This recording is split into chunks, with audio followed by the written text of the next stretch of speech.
Well, I think it's partly a way to connect with groups who are not in the green choir. So the challenge maybe when Al Gore comes is that all the people who come to see Al Gore like already think that climate change is important, right? So what I think, the way that I add a little bit of kind of value added to the world, hopefully, is by connecting with groups who don't think about climate change all that much. And those groups hire me not because I talk about climate change, but because I'm a funny economist, and they are willing to pay me money to tell jokes about economics. And then it just happens that I talk a little bit about climate change along the way. So I kind of see comedy as a way to open doors. I keep my expectations low. Like, I don't think that I'm hugely changing minds out there, but I feel like I'm kind of planting seeds a little bit. Also, I happen to think that capitalism is this incredibly powerful force in the world, and I think most people agree, whether you like capitalism or you don't like capitalism. Everybody agrees that capitalism is powerful. And so what I do as an environmental economist is I use the tools of economics and the power of capitalism to protect the environment. So that's kind of what I'm all about. That's why I wear this t-shirt. This is my Enjoy Capitalism t-shirt. Get a good screenshot of that. Think about Walmart, for example. Whatever you think about Walmart, maybe you love Walmart, maybe you hate Walmart. Walmart does a really good job of like squeezing all the value from the labor that they hire. And I want Walmart to think that way about their carbon emissions.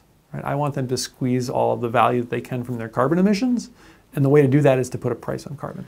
If you think about flying, for example, it turns out that flying coach on an airplane uses approximately about as much fossil fuels per person as driving that same distance in a Toyota Prius. So airplanes get about 60 miles per gallon per passenger. So if you fly from Seattle to New York, it's about 2,400 miles. 2,400 miles at 60 miles a gallon, it's about 40 gallons of jet fuel per person on that airplane. So 40 gallons of jet fuel, our carbon tax is $25 per ton of CO2, about 25 cents a gallon. So 25 cents a gallon times 40 gallons is about $10. So our policy would raise the price of a flight from Seattle to New York City by about $10, which again may or may not sound like all that much from a saving the world kind of perspective, but from the perspective of the business, of the airline, they're going to actually think pretty hard about what the implications are for their fleet, for their fuel economy. So I think the best example of a carbon tax system is in British Columbia, which has had a carbon tax in place since 2008, actually passed by a right-of-center government. Policy went up to $30 per ton of CO2, which is the level it's been at since 2012. And so $30 per ton of CO2 is about 30 cents a gallon of gasoline. It's about 3 cents a kilowatt hour of coal-fired power, about half that for natural gas. So you can kind of see that it provides these financial incentives for individuals and businesses to kind of move in a more sustainable direction. The revenue from the BC carbon tax is used to reduce existing taxes in the province of British Columbia, so it reduces personal and corporate income taxes in BC. The idea with revenue neutrality, again, is to kind of sidestep this argument of is government too big, is government too small, and really start focusing on this question of what are we taxing and can we improve the tax system by taxing bad things instead of taxing good things. I think too often folks who care about climate change want to address it in a way that ends up making government bigger. So it's like, let's have a carbon tax or a cap and trade system, and then let's use the money to build a greener world. And I think that risks politicizing the issue in a way that's not going to be helpful, because then folks on the right side of the political spectrum who don't want to see bigger government, for better or worse, are going to push back on climate action, even if they think that climate change is important, because they think that smaller government is even more important. So, what we work on at Carbon Washington, and what I work on, is this idea of let's try to step away from the question of is government too big or too small, and let's focus on the question of how should we generate the tax revenue that we decide that we need.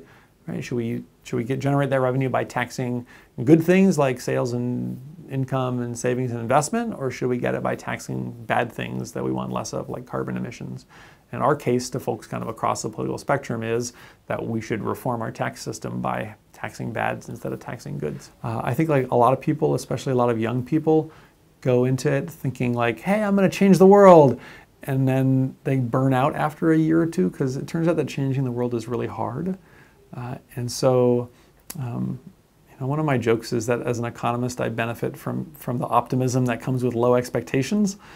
right? Like if you think people are going to be terrific people, then you're always disappointed because people really aren't that terrific, right? But if what you think is that people are bad people, then you're always surprised at how good people are, right? And that's kind of the way I think you should approach activism. Like you should go into it planning to, you should have a good time and you should try to take a swing at the ball, but you should not plan on hitting a home run every time you come to the plate because you're not going to. And if you have that attitude, then you're probably going to get burned out. So, we need folks to be in it for the long haul, and that requires being honest about the challenges that lie ahead.